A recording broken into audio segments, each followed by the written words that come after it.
perusahaan juga, di antaranya secara sama modal dan kreditur.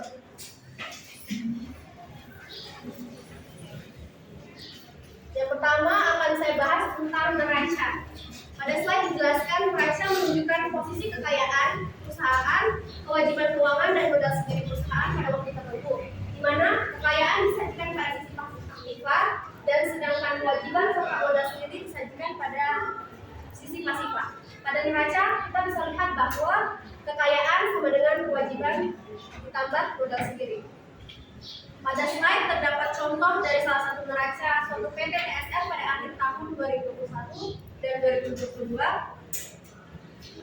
Kalau kita amati pada neraca tersebut dilihat kekayaan suatu perusahaan mengalami penurunan dari 919 juta rupiah menjadi 878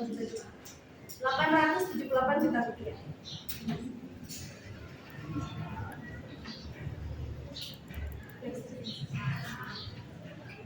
Laporan keuangan pokok yang kedua ada laporan laba rugi, di mana ini menunjukkan laba atau rugi yang diperoleh perusahaan dalam waktu periode tertentu.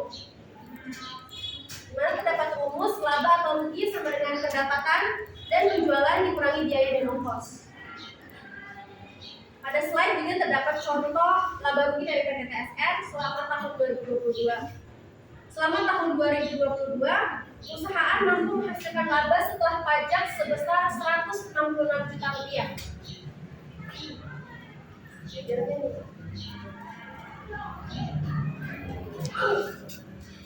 Pada perhitungan laba rugi, akuntan akan memasukkan beban penyusutan dari penggunaan aktiva tetap terwujud dan mungkin juga amortisasi dari aktiva tidak berwujud seperti hak cipta dan dari dagang lainnya. Mereka yang melakukan analisis laporan keuangan ini pada dasarnya ingin mengetahui apakah kinerja suatu perusahaan itu berjalan dengan baik atau tidak. Karena semakin sulitnya memahami laporan keuangan ini berdasarkan bentuk aslinya, maka kemudian ditempuh berbagai cara untuk melakukan analisis seperti analisis common size, analisis indeks, dan analisis rasio keuangan. Tapi itu nanti akan saya bahas di slide selanjutnya. Tapi sebelum itu akan dibahas tentang modifikasi data akuntansi untuk mengambil keputusan. Data laporan keuangan yang disiapkan oleh akuntan setelah dilakukan analisis lebih banyak bermanfaat langsung bagi para kreditur dan petugas pajak daripada manajer dan analisa saham. Dari total aset yang dimiliki dari total aset yang dimiliki suatu perusahaan perlu diketahui seberapa besar yang merupakan aset-aset operasi dan yang bukan operasi aset. Di mana aset-aset operasi sendiri terdiri dari kas dan sekuritas-sekuritas yang dapat diperdagangkan, piutang operasi, persediaan dan aktiva, tetapi yang diperlukan untuk beroperasinya perusahaan.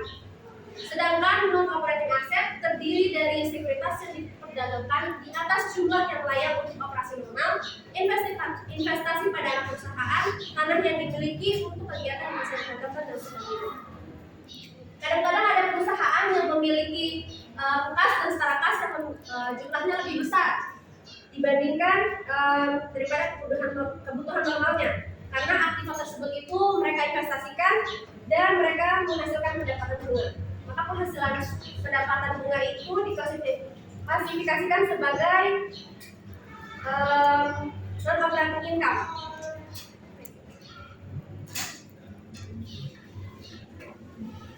Di sini terdapat rumus net operating working capital, di mana sama dengan aktiva lancar, kewajiban lancar dikurangi yang tidak membayar bunga. Kalau kita terapkan untuk PT TSR tahun 2022, maka net operating working capitalnya sama dengan 328 dikurangi 89 ditambah 20 tambah 32 juta sama dengan 180 juta rupiah.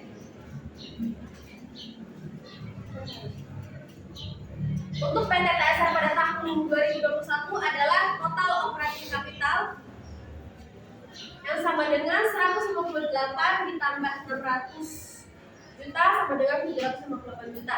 Untuk PT TSR pada tahun 2022 adalah total operating capitalnya sama dengan 180 juta 180 juta ditambah 550 juta sama dengan 730 juta. Selanjutnya ada net operating profit after tax atau yang kita dengan apa? Apabila dua perusahaan mempunyai jumlah hutang yang berbeda dan karenanya membayar bunga yang berbeda pula, mereka mungkin mempunyai kinerja operasi yang bersama, tapi akan melaporkan laba setelah pajak yang berbeda.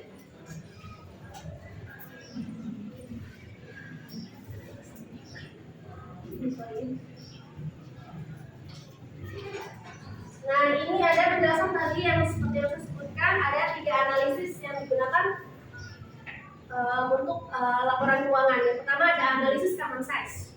Analisis ini merubah angka-angka yang ada dalam neraca dan laporan laba rugi menjadi persentase berdasarkan data tertentu. Untuk angka-angka yang ada di neraca, common base-nya adalah total aktiva. Dengan kata lain, aktiva yang digunakan ini 100%. Berdasarkan analisis tersebut, maka di sini juga ada penjelasan tentang neraca dan laba rugi dan tercatat. Jelaskan saja yang itu. Common size-nya bagaimana?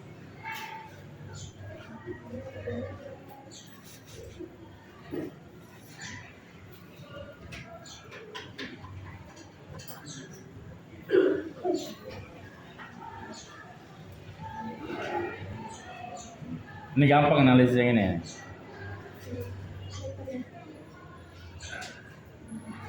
Atau ada sebelahnya Mas Hera? Oke, ini harus diusin. Oh ya, aja. Nah, penjelasan penyajian dalam bentuk common size ini mempermudah pembaca laporan keuangan memperhatikan perubahan-perubahan yang terjadi pada neraca. Sementara pada sisi aktiva nampaknya tidak banyak terjadi perubahan komposisi. Hanya aset yang sedikit meningkat pada tahun 2022 dibandingkan 2021. Pada sisi pasiva nampak bahwa komponen ekuitasnya meningkat cukup berarti, yaitu dari 47,6% menjadi 58,6%.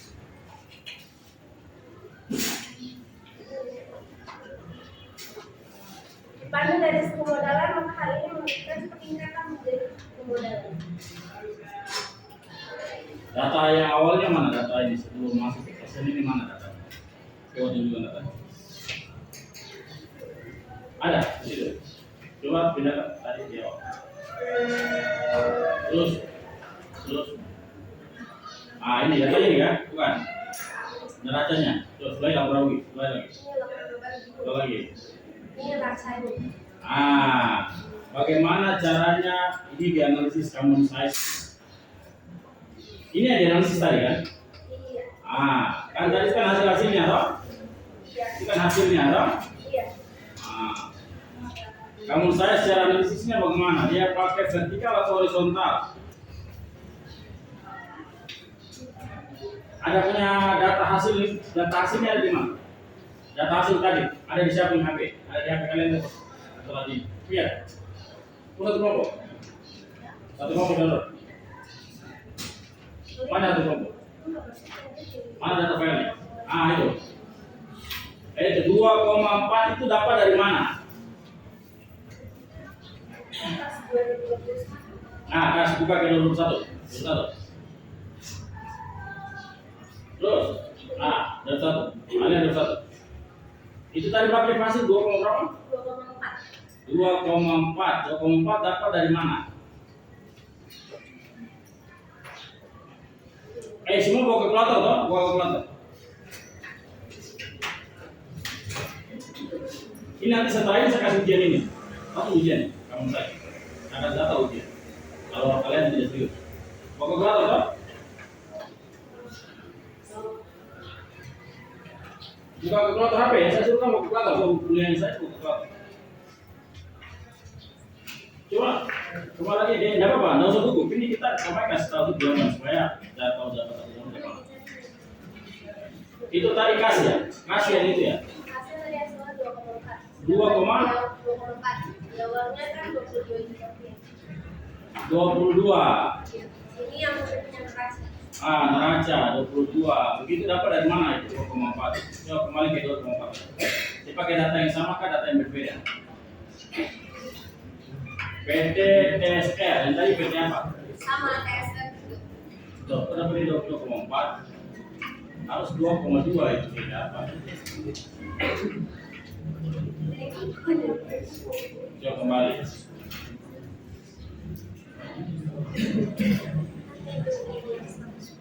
Ke depan lagi. Nanti aja tadi angkakan.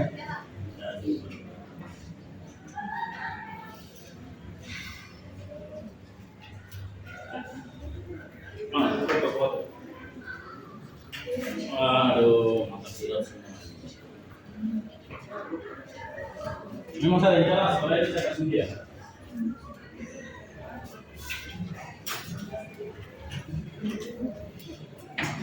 Kalau yang tidak serius ya ada tahun depan juga bisa.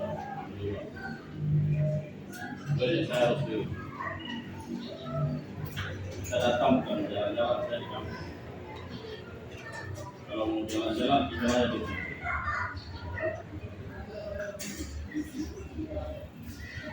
Mana tuh keluarga Bang? Itu dua-dua ya? Bagi berapa itu? Iya, 1,9.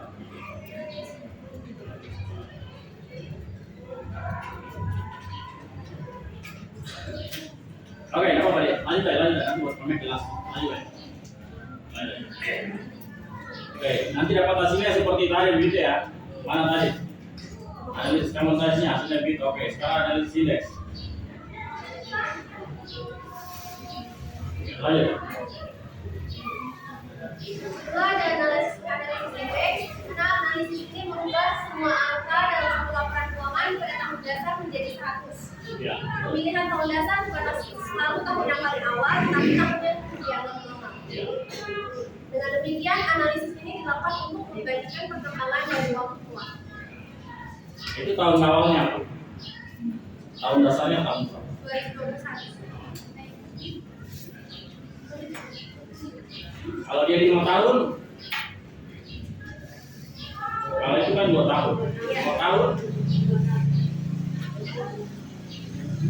2021 sampai 2025 lah. Begitu tahun dasarnya kita 2021. Terus kalau ambil persennya itu ke 2021 atau ke 2022?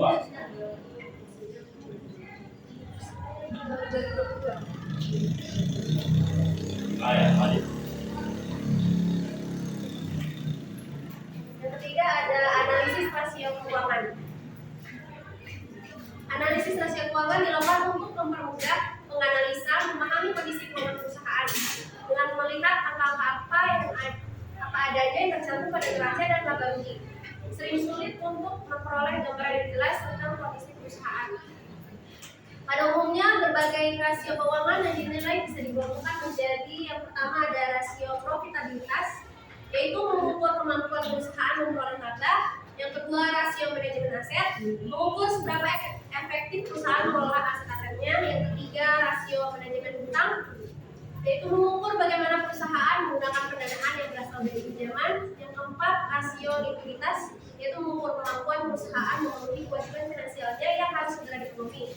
Yang kelima, ada rasio nilai pasar, mengukur bagaimana pasar para pemegang nilai perusahaan tersebut.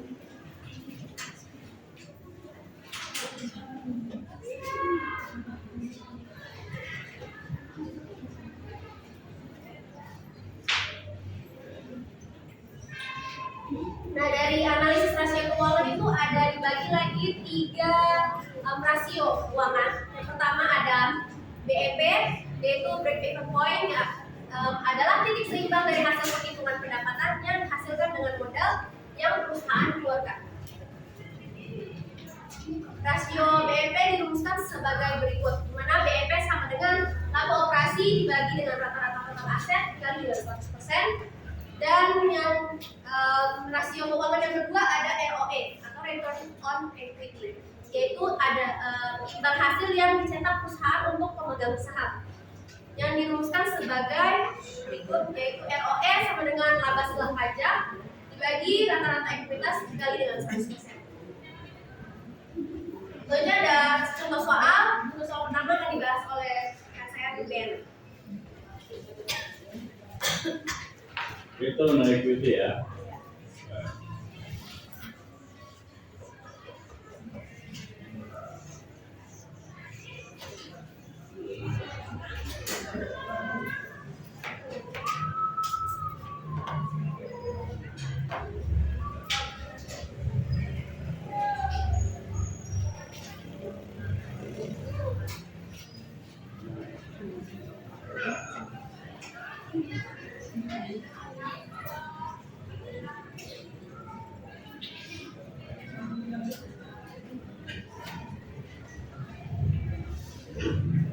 buku hanya ini saja ya. ROE dengan itu BP. 3 BP, ROE, ROA.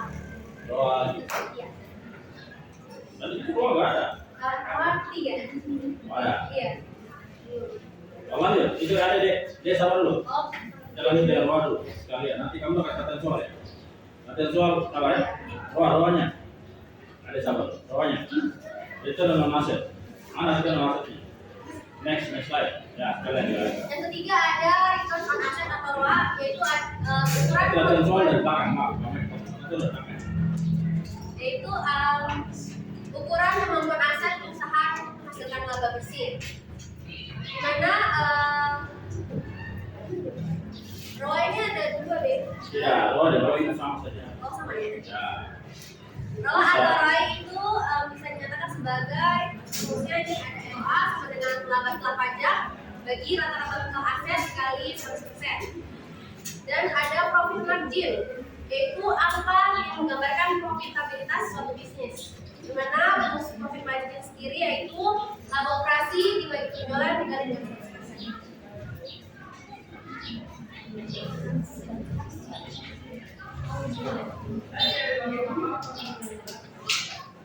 Selanjutnya ada penjelasan tentang analisis keuangan sistem Dupont dan analisis basic earnings power. Mana sistem Dupont ini suatu pendekatan yang dikembangkan oleh Dupont Company untuk mengukur tingkat efektivitas perusahaan dalam menghasilkan keuntungan serta memutar modalnya.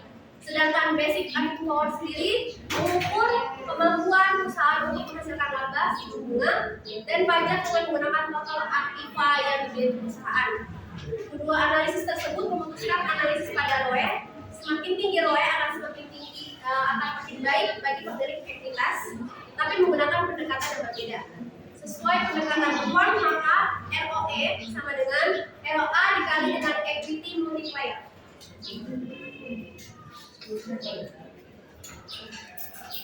Pada saat ini dijelaskan bagaimana menggunakan rasio-rasio keuangan. Pada umumnya digunakan untuk menafsirkan rasio-rasio keuangan. Maka rasio keuangan bisa ditafsirkan dengan yang pertama, membandingkan dengan rasio keuangan perusahaan di masa lalu. Yang kedua, membandingkan rasio keuangan perusahaan lain dalam satu industri.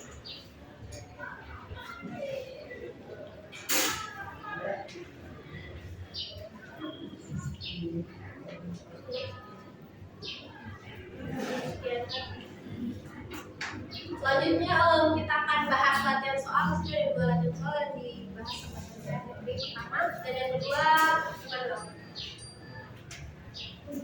Ini ROE ya? Iya.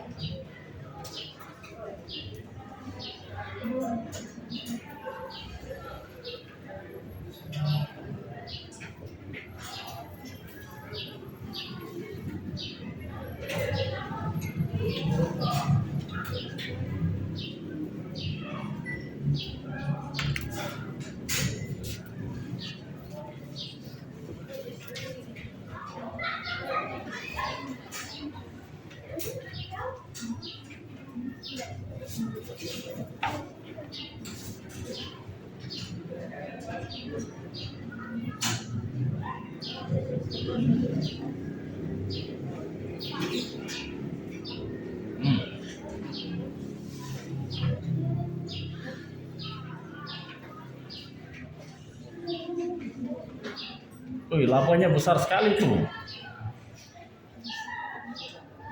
Mana? Oke, di sini soalnya suatu perusahaan maju bersama pada tahun 2017 memiliki ekuitas setiap pemegang saham sebesar 500 juta dan laba bersih yang dihasilkan sebesar 2 miliar. Maka cara menghitung equity-nya adalah ROE sama dengan laba setelah pajak dibagi rata-rata ekuitas dikali 100%. Laba setelah pajaknya adalah 2 miliar dibagi rata-rata ekuitasnya 500 juta dikali 100% dapatnya 400%.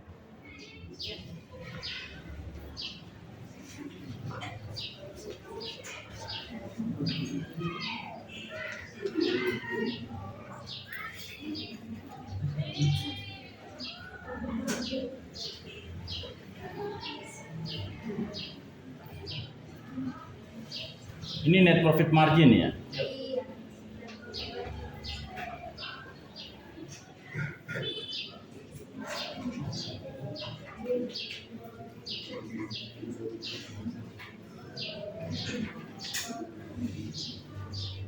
Ini